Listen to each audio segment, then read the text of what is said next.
시대가 갈수록 말일, 그냥 마지막 때를 향해서 가고 있는데 하나님의 말씀 그리고 강단에서도 유튜브에서도 자극적이고 우리의 이목을 탁 끌 수 있는 그런 말씀의 주제들이나 내용들이 사람들이 많이 그것으로 쫓아가고, 그리고 성경을 통째로 처음부터 끝까지 쭉 읽을 수 있는 그런 인내심, 그리고 그런 말씀에 대한 갈망은 점점 줄어드는 그런 시대예요. 우리가 동계 캠프를 같이 했는데 비대면이기 때문에 평소 예배보다 더 많은 사람이 참석할 수 있을 걸로 기대를 했어요. 그런데 예배 때에도 여러 사정으로 못 온 사람이 있었듯이 우리가 비대면으로 하는 캠프에도 많은 친구들이 참석하지 못했습니다. 그런데 참석한 사람들도 40분 정도 되는 설교를 2편 연속으로 들었는데 그것이 소화하기가 쉽지 않았겠죠. 근데 우리가 그런 것들이 시사하는 바를 지금 깨달아야지 뒤에 깨달으면 늦다. 그것을 계속해서 성경에서, 특히 예언서에서 이야기하고 있는 것입니다. 여러분들이 사는 시대는 이전의 부모님 세대보다 훨씬 더 치열한 시대예요. 제가 언젠가 여러분들이 부모님들보다 훨씬 힘든 시대를 살고 있다고 이야기를 했는데, 아침부터 저녁까지 공부하는 것은 굉장히 에너지 소모를 많이 하는 일입니다. 어쩌면 육체적으로 아침부터 저녁까지 일하는 것보다 더 힘든 일일 수도 있어요. 근데 여러분들은 그런 것들을 다 감당하면서 하나님의 말씀도 꾸준하게 배우고 알아야 하는 그런 시대에 살고 있는 것이에요. 그래서 여러분들이 주일날 예배를 드리고 찬양을 하고 기도하는 그 행위로 여러분들이 구원의 확신을 얻는 것이 아니라 여러분들의 삶의 모든 현상 가운데 하나님의 말씀이 어떻게 이루어지는가, 그리고 지금 이런 일이 내 인생 가운데 일어나는 것은 하나님의 어떤 뜻에 의해서 이런 일이 일어나는 것인가, 그런 것들을 우리가 알아가야 되는 것이죠. 그렇지 않으면 다 휩쓸려 가는 거예요. 그래서 이사야서를 긴 호흡으로 우리가 조금씩 매주 이렇게 나누는데, 여러분들이 그 지난 시간에 들은 것들과 오늘 들은 것들을 연결시킬 수 있어야 되고, 그리고 뒤에 있는 말씀들이 이제 앞뒤가 서로 연결이 되면서 말씀이 이 말씀이 이 말씀이었구나 이렇게 깨달아지는 거예요. 그게 말씀을 깨닫는 거거든요. 그러니까 여러분들이 기억하고 메모하고 성경책에도 체크를 해놓고 계속 말씀을, 복 있는 사람은 여호와의 율법을 즐거워하여 그 율법을 주야로 묵상하는 사람입니다. 여러분들이 다 그런 말씀을 가까이 하는 복을 받으시기를 축복합니다. 동계 캠프에 참석하지 못한 분들은 그걸 우리 유튜브 채널에 올려놨으니까 들어보시고, 길면은 조금씩 나눠서 들어보시고 이사야서 말씀도 계속 업로드하고 있으니까 여러분들이 잘 기억나지 않은 부분들은 체크를 하시면 좋겠습니다. 지난 시간에는 하나님께서 이스라엘 백성들에게 왜 이스라엘 백성들이 이렇게 되었는가에 대해서 말씀해 주셨는데 3가지였어요. 첫 번째는 종교를 악용했다. 하나님을 정확하게 알려고 하지 않고, 하나님이 어떤 분이신지 알려는 노력을 하지 않고, 종교가 나에게 주는 유익이 무엇인가, 그래서 그 유익이 있을 때는 하나님을 찾다가 그것이 채워지거나 아니면 채워지지 않으면 미련 없이 하나님을 버려버리는, 그래서 하나님이 그런 사람들이 드리는 예물과 그리고 예배와 기도를 받지 않으시겠다고 이야기를 했어요. 겉모습만 신앙을 가진 사람들, 겉모습만 하나님을 믿는 사람들에 대해서 하나님이 날카롭게 지적을 하셨다. 그런 종교를 악용하는 사람들은 그 다음 어떻게 되냐면 그 사람들의 가치관과 양심이 파괴됩니다. 그래서 인생에 어떤 것들을 가치 있게 생각하고 무엇에다가 자기 마음을 둘지가 흐려지고 엉뚱한 것에 마음을 다 쏟게 돼요. 이 시대에 대표적으로 돈에 마음을 쏟는 사람들이 많죠. 어째서 좋은 학교를 가냐, 어째서 좋은 직장을 가냐, 그것이 다 귀결돼서 돈을 많이 벌려고. 돈을 많이 벌면 행복하니까, 그러니까 가치를 돈에 두는 거죠. 돈을 많이 버는 것이 나쁜 것이 아니고 자기의 가치관을, 예전에는 정의와 공의, 내가 가난해도 의롭게 사는 것을 높이 평가했어요. 제가 어렸을 때 어른들이 그걸 자랑스러워했단 말이에요. 나는 가난하지만, 부자는 아니지만, 네, 꺼주세요. 네. 네. 나는 부자는 아니지만 그래서 난 정직하게 살았다, 이런 걸 굉장한 프라이드로, 가치로 생각했단 말이에요. 근데 지금은 사기를 치든 거짓말을 치든 남을 속이든 돈을 많이 버는 사람이 인정받죠. 그 사람이 어떤 방법으로 부자가 되었는가, 그런 것들을 궁금해하지, 그 사람이 정의로웠는가, 그 사람이 남을 많이 돕는 사람인가, 그 사람의 인생이 정말 하나님 앞에 떳떳하고 정의로운 인생인가, 이런 거 궁금해해 보신 적 있으세요? 그런 거에 가치를 안 두니까 그런 것에 궁금해하지 않는 겁니다. 하나님의 말씀은 어떻게 이야기하고 있는가, 하나님의 말씀을 가치 있게 생각하면 하나님의 말씀을 궁금해하죠. 근데 하나님의 말씀에 관심이 없다는 것은 하나님의 말씀을 가치 없게 생각한다는 거예요. 그러니까 양심이 파괴되는 거예요. 모든 사람에게 하나님을 알만한 것을 그 속에 두셨다 했는데 그게 바로 양심입니다. 근데 살아가면서 자꾸 잘못된 하나님을 쫓고 잘못된 가치를 쫓으면서 양심이 점점 병들어가고 깨어지고 죽게 되는 것이죠. 그러면 나중에 죄책감 같은 것도 없어요. 남을 괴롭히고 남을 속이는 게 그게 남들도 다 그렇게 하는데 너가 멍청해서 당하는 거지, 이런 식으로 생각해 버린단 말이죠. 그리고 마지막으로 그런 사람의 마지막 현상은 우상 숭배입니다. 하나님이 아닌 다른 것들을 최우선의 가치로 삼고 살아가게 돼요. 그런 사람들이 너무 많죠. 주위에 너무 많아요. 오늘은 2장에서 여호와의 날에 대해서 하나님께서 말씀하시는데, 이 2장을 크게 세 부분으로 나눠서 우리가 함께 이야기를 해보려고 해요. 첫 번째는 1절부터 4절인데 많은 나라, 즉 열방을 구원하시겠다라고 이야기를 했어요.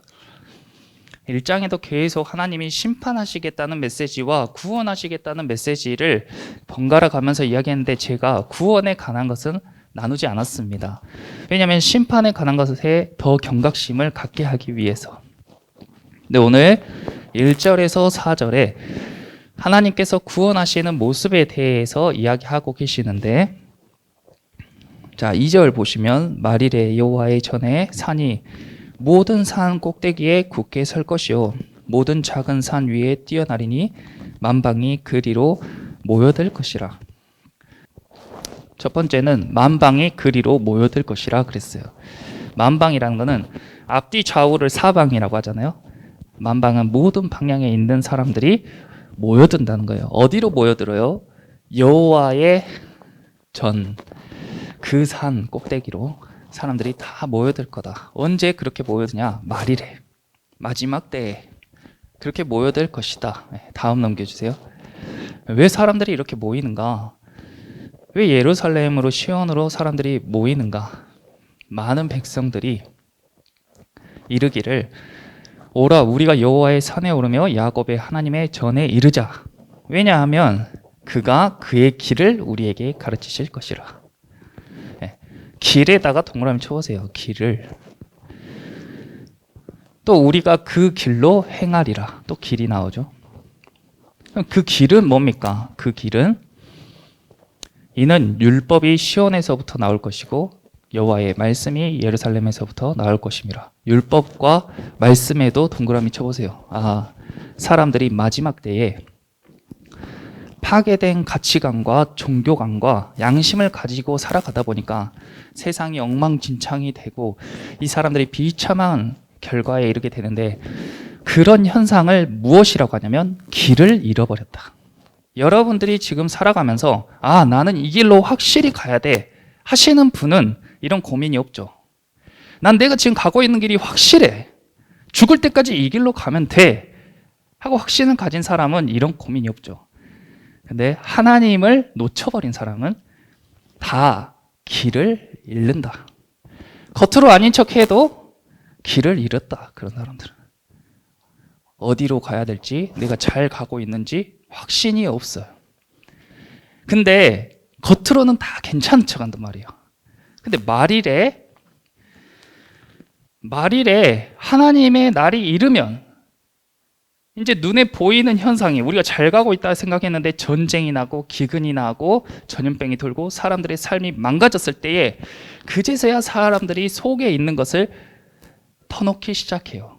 사실 나 길을 잃었어. 나 망했어. 너도 망했어? 사실 나도 망했어. 나도 길을 잃었어. 나 잘 가고 있는 척 했는데 사실 잘 가지 못했어. 그럼 우리 어디로 가야 되지? 사람들이 이제 너도 나도 다 길을 잃은 사실을 시인해. 그럼 우리 어디로 가야 되지? 근데 그때 많은 백성들이 이렇게 이야기하는 거예요. 우리가 여호와의 산에 오르자. 거기에 율법과 말씀이 있다. 다음 넘겨주세요. 그는 하나님이시죠. 그가 열방 사이에 판단하시며 많은 백성을 판결하십니다. 왜 세상에 전쟁이 나고 기근이 일어나고 전염병이 퍼지나? 그것은 사람들이 각자 자기가 옳다고 생각하는 대로 행동했기 때문에 전쟁이 일어나고, 많이 가진 사람이 적게 가진 사람들에게 나눠줄 줄 모르기 때문에 기근이 일어나고 전염병이 퍼지는 거예요. 근데 하나님께서 다스리는, 하나님께서 판단하시며 판결하시는 시대가 오니까 어떻게 되냐? 칼을 쳐서 보습을 만들고 창을 쳐서 낫을 만들고 이 나라와 저 나라가 다시는 칼을 들고 서로 치지 않게 된다. 사람들이 도저히 전쟁을 막을 방법이 없어. 그런데 하나님께서 판단하시니까 다 끝나는 거예요. 왜냐하면 너무 공의롭고 정의롭기 때문에, 모든 사람이 인정할 수 있는 판결을 내리기 때문에. 그래서 더 이상 싸울 필요가 없죠. 하나님이 가르쳐준 대로 하면 사람들의 분쟁이 없을 것이기 때문에, 하나님이 가르쳐준 길로 가면 서로 부딪힐 일이 없을 것이기 때문에 이렇게 된다는 거예요.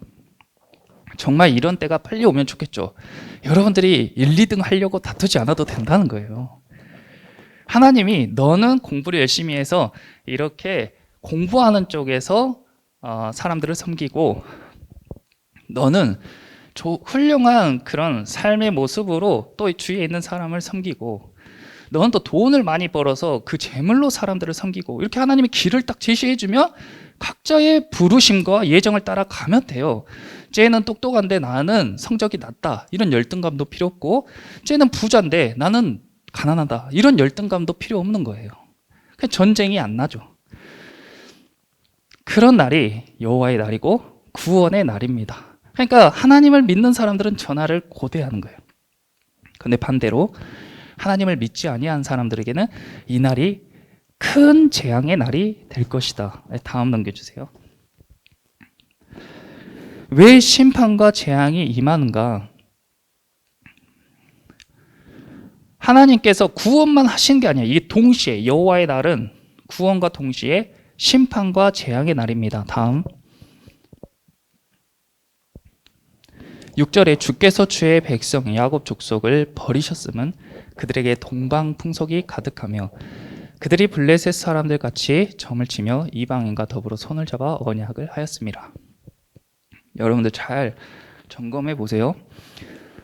우리가 예배에 참석하지 못하고 캠프에 참석하지 못하는 것들, 여러분들이 상처받고 여러분들이 그런 말을 듣기 싫어하니까 그렇게 이야기하지 않은데, 그런 사람들은 말씀을 보고 충격을 받고 깨달아야 돼요.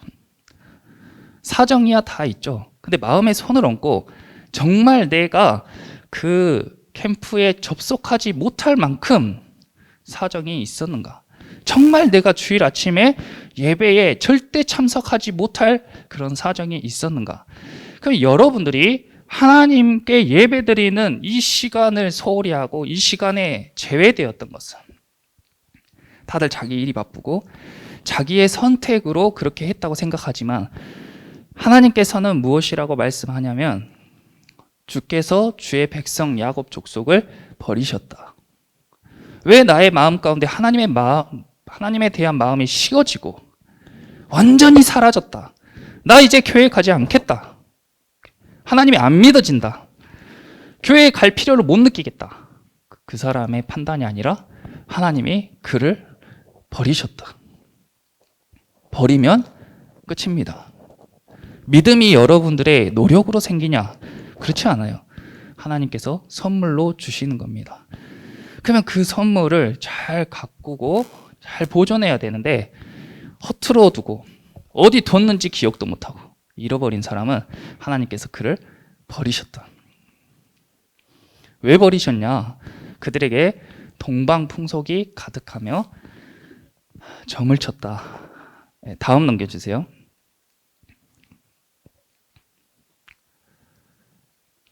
한 번 더 눌러주세요.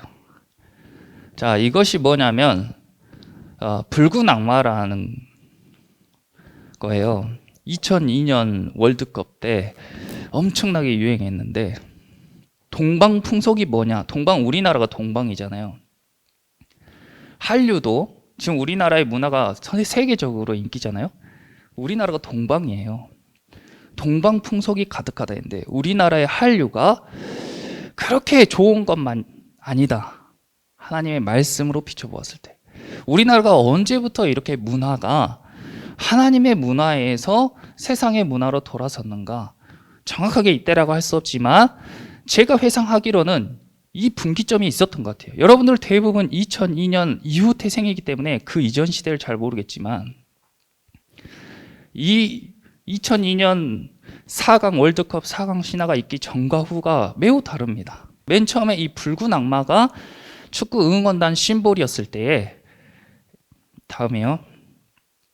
뉴스에서 붉은 악마라는 이름이 괜찮나 이랬어요. 이때는 뉴스에서도 양심적이고 공의롭고 정의로운 내용들을 많이 보도했습니다. 다음 넘겨주세요. 그런데 아랑곳하지 않고 전국의 사람들이 얼싸안고 머리에 빨간 뿔을 쓰고 꼬리를 달고 이 악마 날개를 달고 열심히 응원했어요. 자기들이 다 붉은 악마라면서 얼굴에다가도 칠하고. 다음 넘겨주세요. 그런데 저 그림이 도깨비란 말이죠. 도깨비라는 게 뭐냐면 이 동양의 수호신 같은 또 동양의 귀신 같은 존재예요. 근데 이 도깨비라는 것이 혐오스럽냐? 그렇지 않죠. 우리에게 얼마나 친근합니까?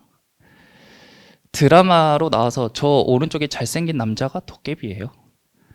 소원을 빌면 나와서 램프의 지니처럼 나와서 소원을 들어줘요. 방망이로 뚝 치면 원하는 게 나와요. 저 오른쪽에 도깨비라는 게임은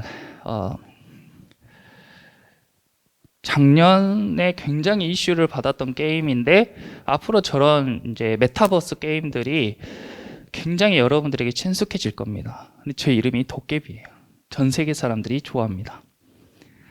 다음 넘겨주세요. 이건 동방풍속의 제가 일부를 이야기한 거예요. 여러분들의 삶 가운데 여러분들이 아주 예민하고 깨어 있다면 저런 것들이 나올 때마다 진짜 하나님의 말씀대로 동방의 풍속이 세계에 가득해지구나. 이런 경각심을 느낀단 말이죠. 그런데 아무런 감흥이 없다. 그냥 재밌게 보고 있다. 그러면 여러분들은 말씀으로 세상을 보지 못하고 깨닫지 못하는 거다. 그거를 성경에서 뭐라 했냐면 눈이 가려졌다라고 이야기하는 거예요. 보이는 것에만 도깨비인데 잘생겼으니까 좋아. 도깨비인데 착하게 생겼으니까 좋아. 이렇게 마음을 뺏기는 거죠. 다음은 점을 쳤다 했어요. 점 쳐보신 분 있으세요? 오늘의 운세, 타로, 뭐 등등 여러 가지. 의외로 점을 많이 쳐요. 우리나라 사람들이 점치기 좋아합니다. 다음 넘겨주세요. 이 점을 치는 거는 귀신에게 묻는 건데 이 귀신이 얼마나 우리 삶에 친숙한가. 다음이요. 자, 저기 보세요. 무릎팍 도사라고 굉장히 히트친 강호동 씨가 진행했던 예능인데 제가 2007년 1월에 첫 방영을 했는데 굉장히 인기가 많았습니다. 많은 탑스타들이 나와서 자기 고민을 이야기하면 재미있게 그것에 대한 해답을 이야기해주고 고민이 해결됐다면서 무릎팍 도사여 영원하라 이렇게 엔딩을 하던 그런 프로예요. 저게 도사란 말이죠. 도사. 그리고 그 아래는 최근에 방영되는 무로보살이래요. 저는 무로보살은 못 봤는데 저기 이수근이 한 분장이 뭐냐면 동자신이죠. 동자 귀신. 그리고 그 옆에 서장훈은 뭐예요? 처녀 귀신. 우리나라 귀신들이에요. 그런 대상에게 묻는다는 상징을 갖고 있는 거예요. 많은 일반인들이 와서 저기에 묻고 자기 답을 얻어갑니다. 저 사람들이 뭘 알겠어요. 근데 그걸 보고 공감하고 맞아 한단 말이죠. 그 신서유기라는 프로그램에 귀신을 특집으로 한 프로그램이 있어요. 강시도 나오고 처녀 귀신도 나오고 저승사자도 나오고 저 일본 애니메이션 나온 저 뭐죠? 가오나시 그런 것도 나오고. 그리고 아이유가 나온 드라마 저것도 학생들이 많이 본 드라마로 알고 있는데 저기도 귀신에 관한 이야기죠. 그렇죠? 그리고 보금교사 아는형? 네. 저것도 귀신에 관한 이야기인데 엄청 귀엽고 깜찍하게 표현해놨어요. 그러니까 귀신이 혐오스러운 대상이 아니라는 거예요. 이 시대에. 그리고 어린이들이 보는 신비아파트라는 저 만화도 굉장히 많이 보더라고요. 지금은 좀 덜 보는데 저것도 다 귀신에 관한 이야기죠. 쌍가포차도 보지 못했는데 내용을 보니까 저기 포장마차에 가면 막 과거와 미래를 알아가지고 저분이 다 설명을 해주는 그런 이야기인가 봐요. 저 중에 한 개는 여러분들이 본 적이 있겠죠. 근데 그걸 보면서 와 큰일이다. 세상이 이렇게 가고 있다 하신 분 아마 없겠죠. 저 사람들이 그냥 예능 하나 보다 드라마에서 그냥 저런 소재로 드라마를 찍나 보다 이렇게 생각했겠죠. 그런데 제가 어렸을 때 붉은 악마가 나오기 이전에는 드라마나 예능이나 만화에 천사들이 많이 나왔어요. 근데 그 뒤로 제가 기억을 해보니까 천사를 못 봤어요. 여러분들 천사 보신 적 있으세요? 예능이나 만화나 드라마에서? 지옥에서 천사라고 소개된 대상이 나오는데 엄청 혐오스럽게 나오죠.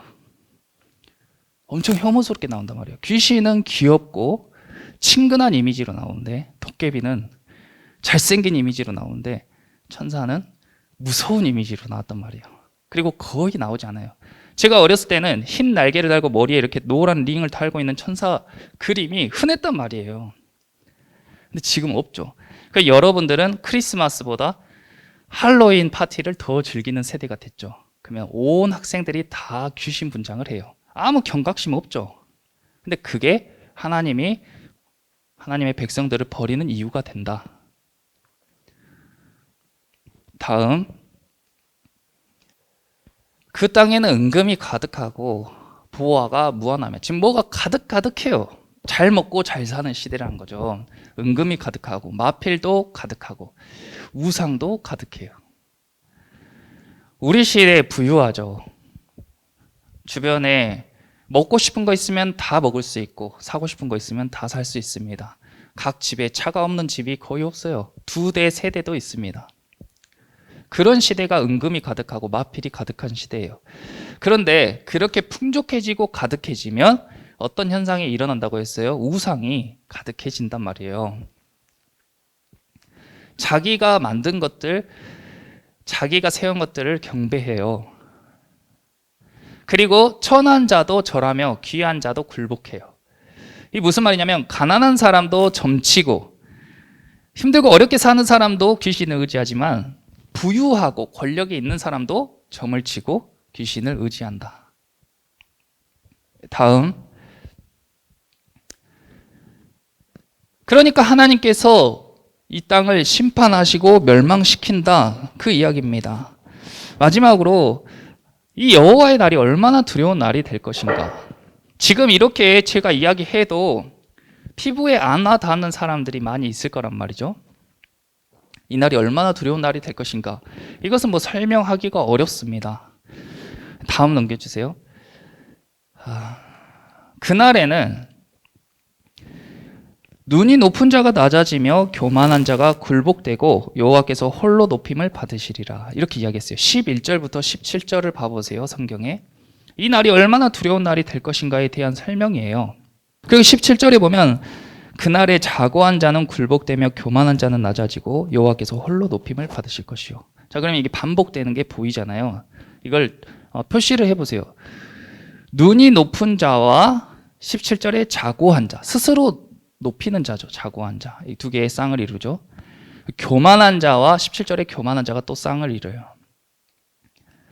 그리고 왜 그 여호와의 날에 여호와께서 하나님의 백성들은 구원하시고 하나님이 버린 백성들은 심판하시는가? 그것은 여호와께서 홀로 높임을 받기 위해서, 홀로 높임을 받으시리라. 체크해 보세요. 그래서 그 사이에 11절과 17절 사이에 그 내용이 쓰여져 있단 말이에요. 다음 넘겨주세요. 그 내용이 무엇이냐? 자, 첫 번째로 교만한 자와 거만한 자와 자고한 자에게 이 말이니 그들이 낮아지리라 그랬어요. 스스로 높은 채 하는 사람이라 진짜로 사회적으로 권위 있고 높은 사람들이 낮아질 거다. 여호와의 날이 되면. 또 레바논의 높고 높은 백향목과 바산의 모든 상수리 나무와 산과 언덕, 그러니까 자연적으로 높은 것들, 자연적으로 높은 것들도 사람들의 우상의 대상이 되고 숭배의 대상이 되니까 그런 것들도 낮춰버리겠다. 또 높은 망대와 견고한 성벽과 모든 배와 모든 아름다운 조각물, 사람이 만든 것 중에 높은 것도 다 무너뜨려 버리겠다. 그리고 누구만 그러면 다 이렇게 튀어나온 부분을 망치로 쳐서 납작하게 해버린 것처럼, 두더지 게임처럼 다 쳐서 높은 것들이란 거는 사람이든 자연물이든 인공물이든 다 평탄하게 만들어버리면 뭐만 우뚝 솟아 있어요? 여호와 하나님만 홀로 높여져 있는 거예요. 그러면 그제서야 사람들이 진짜 높은 것은 여호와 하나님뿐이구나 이렇게 알게 된다는 거죠.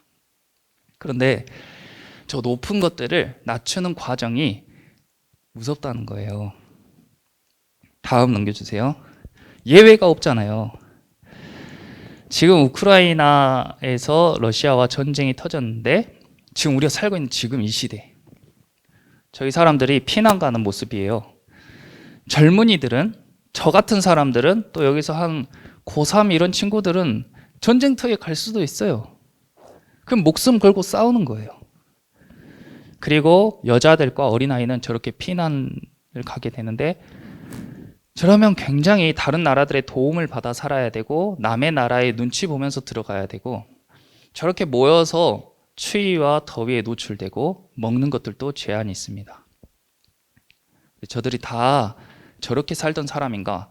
아니요. 우리처럼 살고 우리보다 더 잘 사는 사람들도 저 무리에 다 속해 있어요. 그럼 저게 뭐예요? 높은 사람들이 낮아진 거죠. 성경의 말씀을 일일이 다 이렇게 짜맞추게 하는 것은 위험하죠. 너무 짜맞추게 하는 것도 위험하죠. 하지만 그런 징조라고 했잖아요. 징조. 저런 것이 마지막 때에 이렇게 될 수 있겠구나 하고 알 수 있죠. 다음 넘겨주세요.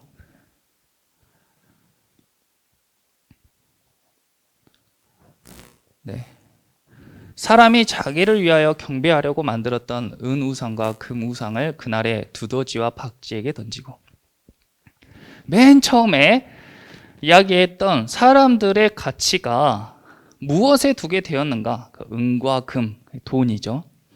근데 그것을 이 여호와의 날이 되니까 이 사람들이 그렇게 자기가 소중하게 여겼던 이 은과 금을 어디에다 던져버려요? 박쥐와 두더지에게 던져버려요. 근데 왜 특별히 박쥐와 두더지인가? 이건 이제 묵상을 해볼 수 있죠. 여러 가지 이제 묵상이 있을 수 있는데, 제가 이 말씀을 묵상했을 때는 박쥐와 두더지의 특징은 뭐냐면 눈이 있어도 보지 못하는 동물들. 퇴화됐다, 눈이. 자기들의 방법으로 생활하는 데는 지장이 없어요. 근데 그들이 앞을 못 본다는 사실, 분명한 사실이죠. 여러분이 예배를 드리지 않고 하나님의 말씀을 따라 살지 않는다고 여러분들 사는데 당장의 지장이 없어요. 결정적인 순간에 여러분들은 길을 잃게 되는 거예요. 박쥐와 두더지처럼. 모든 사람이 은금이 진짜 가치가 아니었다 하고 버릴 때에도 그것을 취하는 어리석음. 그것이 박쥐와 두더지 같은 삶이다. 그리고 박쥐와 두더지의 특징은 뭐냐면 다 어둠 가운데 거한다. 박쥐는 밤에만 돌아다녀요. 어둠 가운데 거요. 밤을 좋아해. 두더지는 땅 속에서만 다녀. 어둠을 좋아해. 숨어 사는 걸 좋아해. 여러분들 줌 할 때 카메라 켜는 거 싫어하잖아요. 자기가 정의롭고 공의롭고 떳떳한 사람은 그런 거 불편해하지 않습니다. 자기 외모가 불편하든, 자기가 생각하기에 자기 외모가 불편하든, 다른 사람이 자기한테 관심을 갖는 게 불편하든, 어떤 영역에서든 간에 여러분들이 여러분들의 얼굴을 노출하기 싫어하는 그런 근본에는 그런 마음이 있는 거예요. 어둠이죠. 밤이죠. 그런 것들이. 두더지와 박쥐처럼. 근데 5절을 보세요. 2장 5절에는 뭐라고 했어요? 야곱의 족속아 오라, 우리가 여호와의 빛에 행하자. 하나님의 말씀을 청종하는 사람들은 이제 빛 가운데 걸어가기를 원해요. 그래서 은금을 던져버려. 아, 이게 진짜 가치가 아니었다. 하나님의 말씀을 붙잡기 위해 시온산에 여호와의 전에 율법과 말씀이 있으니까 오라, 우리가 다 글로 가자. 아, 그래, 지금이라도 가자 하고 가는 사람들이 있어. 갈 때 뭐 하냐면 거추장스러운 은과 금을 다 던져. 근데 그것을 그때 또 막 받는 사람이 있어. 박쥐와 두더지들. 눈은 있지만 앞을 보지 못하는 사람들. 빛에 거하기를 거절하는 사람들. 어둠과 밤을 좋아하는 사람들. 멸망당하는 거죠. 그렇게. 그런데 이 2장에 여호와의 날에 여호와의 전으로 가자고 이야기하는 사람들, 시온산으로 가자고 이야기하는 사람들이 이스라엘 백성이 아니에요. 하나님이 제사장으로 세운 이스라엘 백성이 아니고, 누가 그런 말을 하냐면 열방이 그런 말을 해요. 많은 나라의 많은 백성들이 그 이야기를 해요. 그것이 무슨 말인가? 겉으로 선택받은 사람처럼 보이는, 하나님을 잘 섬기는 것처럼 보이는 이스라엘 백성과 같은 교회에 다니는 성도들 중에 하나님께서 마지막 날에 이런 일을 하실 때에 그들이 하나님의 말씀을 만방의 사람들에게 전하는 게 아니고, 그런 사람도 있고 엉뚱하게 교회에도 안 나오고 내가 생각하기에는 정말 불의한 친구였는데 갑자기 하나님의 역사로 그 친구가 야, 교회에 가야겠다, 하나님의 말씀을 들어야겠다, 빨리 가자, 이런 일이 일어난다는 겁니다. 다음 넘겨주세요. 이게 3월 4일 기사인데, 러시아의 부자들이, 사람들이 다 부러워할 만한 부자들이, 우리가 상상치도 못한 부자들이, 제가 그때 엄청나게 여러분들한테 큰 부자가 되라고 이야기했던 금액이 2조였어요. 정말 허무맹랑한 돈이다라고 생각하고 진짜 제 나름 스케일을 크게 여러분들에게 이야기했던 건데, 러시아 전쟁으로 인해서 부자들이 날린 돈이 100조랍니다. 제가 이거 보고 깜짝 놀랐습니다. 몇 명의 재산인지 알아요? 저 100조가? 20명. 상위 20명의 재산 100조가 날아갔답니다. 우리가 상상하지도 못할, 저 사람들이 얼마나 떵떵거리며 살았겠어요? 사람들이 보기에 신처럼 보였을 거 아니에요. 100조인데. 근데 전쟁 한 방에 싹 날아갔다. 그럼 저걸 보면서 우리는 무엇을 깨닫는가? 저것이 남 이야기가 아니고 하나님의 말씀이 이루어지면 언제든지 전 세계도 마찬가지고 우리나라도 마찬가지고, 전쟁으로 아까 보았던 난빈과 같은 신세가 나의 신세가 될 수 있고, 저 부자들의 신세가 나의 신세가 될 수 있어요. 내가 가진 모든 재산이 빵원이 될 수도 있다, 그 말이에요. 그리고 주일날 이렇게 평화롭게 예배에 나오지도 못해요. 그럼 여러분들은 그때 뭘 붙잡고 살아가겠어요? 그러면 그때 여러분들에게 멘붕이 오면서 어떻게 돼요? 길을 잃는다. 그제서야 막 사람들이 어디로 가야 되지? 나도 잘 모르겠어. 그 이야기해서 나온 결론이 어디예요? 하나님의 말씀이다. 다음 넘겨주세요. 그래서 22절의 결론이 무엇인가? 너희는 인생을 의지하지 말라. 인생이라는 것은 사람인의 날생자예요. 사람에게 난 것을 의지하지 말아라. 모든 사람에게 난 것, 사람의 지식, 사람이 만든 물건들, 돈, 명예, 높은 탑, 거대한 성, 그 어떤 것도 인생을 의지하지 말아라. 그리고 캠프 때 이야기했던 것처럼 우리가 정말 과학 기술로 인한 영원한 생명과 하나님의 말씀을 신뢰함으로써 얻는 영원한 생명의 갈림길에 놓이는데, 그때 자기 인생을 꽉 붙잡고 놓지 못하는 사람은 모두가 그 표를 받을 수밖에 없다. 그런데 인생을 의지하지 않고 하나님의 말씀을 의지하는 사람만이 미련 없이 인생을 하나님께 맡기고 말씀을 의지해서 영원한 생명을 선택할 수 있는 것입니다. 지금 때가 가까이 왔고 여러분들의 시기에는 2000년 이전의 시기와 완전히 다른 세대인데, 여러분들이 살아있을 때 얼마나 더 세계가 많이 바뀔지 몰라요. 그때마다 그냥 문화에 휩쓸려서 동방의 풍속에 속하고 점을 치며 살아가는 여러분이 아니라 인생을 의지하지 않고 하나님의 말씀을 지금부터 차곡차곡 여러분들의 마음 가운데 쌓아서 하나님만을 의지하는 저와 여러분 되시기를 예수님의 이름으로 기도합니다. 기도하겠습니다. 주님 감사합니다. 이런 마지막 때에 하나님의 말씀을 나누게 하시고 세계 가운데 일어나는 하나님의 역사를 우리에게 보게 하심을 감사드립니다. 아버지, 어떤 사람은 보아도 보지 못하고 들어도 듣지 못한다고 하였습니다. 우리 토파즈 학생 중에 하나님의 말씀 가운데 그렇게 박쥐처럼 두더지처럼 살아가는 인생이 한 명도 없도록 주님이 축복하여 주시옵소서. 오라 우리가 여호와의 빛에 행하자 했던 하나님의 말씀처럼 우리가 하나님의 빛 안에 거하는 인생들이 되게 하여 주시옵소서. 날마다 하나님의 말씀을 가까이 하고 하나님의 말씀을 읽고 묵상하고 필사하고 그런 것들이 삶이 되어질 수 있도록 주님 저희의 삶 가운데 역사하여 주시옵소서. 중생을 경험하고 하나님의 성령의 도우심 따라 순종하며 성결한 삶을 살아가는 우리 모두가 될 수 있도록 주님 함께하여 주시옵소서. 오늘 또 예배 가운데 역사하신 주님께 감사를 드리며 거룩하신 예수님의 이름으로 기도하였습니다. 아멘.